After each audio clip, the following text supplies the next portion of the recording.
كنا مغاربه وكنا خوت في الدم ديال الاسلام، ولكن انت كتنصب عليا. الا جيت لعندك كتنصب عليا، كتدي لي رزقي اللي خدمت بعرق كتافي.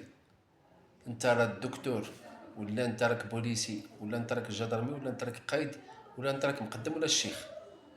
المقدم انت الا بغيتك على شي غرض كتقول لي عطيني 20 درهم ولا 50 درهم. هذا التالي كاع.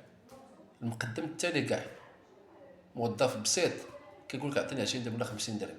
اما الا مشيتي عند الدكتور غادي يزيد عليك 20000 ريال ولا 40. الا مشيتي لوبيتال غيشد منك السيكوريتي 50 درهم عاد يدخلك. ايوا زعما راه حنا خوت في الدم ديال الاسلام، يخص يكون شي شويه ديال الحياء والمعقول. راه الله تعالى قال لنا في الكتاب ديالو العزيز، قال لنا يرحم من في الارض يرحمكم من في السماء. الانسان يحشم شي شويه،